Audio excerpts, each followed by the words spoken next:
अस्सलाम वालेकुम दोस्तों। ड्रामा सीरियल मन मर्जी की हालिया किस्त में जज्बाती कशीदगी और घरेलू तनाज़ात शिद्दत इख्तियार करते हुए नजर आए। एक मंजर में मंशा जो सर दर्द की शिकायत करते हुए ज़ारा से दवाई लाने का कहती है, इस पर ज़ारा साफ जवाब देती है कि खुद बाबा के कमरे से दुआ ले ले। इस पर रवैये पर मंशा नाराज़ हो जाती है और तंज़िया अंदाज में कहती है कि अगर इनकार करना था तो साफ इनकार कर देती, बहाने बनाने की क्या ज़रूरत थी। ये बात हमजा को नागवार गुजरती है और वो सख्त लहजे में कहता है कि ज़ारा कहीं नहीं जाएगी, जिसे जो चाहिए खुद जाकर ले ले। हमजा के इस रद्द-ए-अमल पर मंशा शदीद गुस्से में आ जाती है और कमरे में चली जाती है। दूसरी तरफ हादी और ज़ारा के दरमियान एक संजीदा गुफ्तगू हो रही होती है, जिसमें हादी कहता है कि लगता है कि इनकी आंटी मंशा से बेहद मोहब्बत करती थी, इसलिए वो इसकी हर हरकत को नज़रअंदाज कर देती थी और अब हालात यहाँ तक पहुँच चुके हैं कि इनकी वजह से, मंशा की वजह से आंटी की जान चली गई।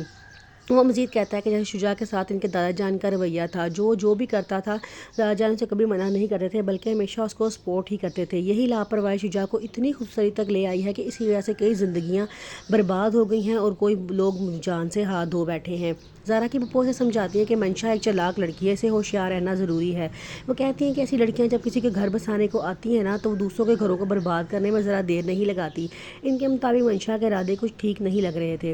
ये किस ना सिर्फ ख़ानदानी रिश्तों की पेचीदगियों को नुमायाँ करती है, बल्कि इसमें ताकत, अना और ख़ुद गर्जी जैसे अनासिर भी वाज़ेह नज़र आते हैं। ख़ासतौर पर मंशा का रवैया उसके घर के दीगर अफराद के ख़यालात कहानी में एक नई कशमकश को जन्म देते हैं, जो नाज़रीन के तजस्सुस को मज़ीद बढ़ा देता है।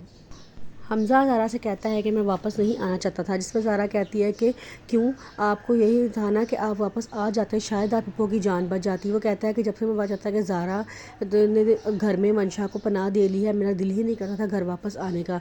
लेकिन ज़ारा कहती है कि देखें, हम सोचते कुछ और हैं और हो कुछ और जाता है। आपने सोचा था कि आप कभी वापस नहीं आएंगे, लेकिन देखें अब आप वापस आ चुके हैं।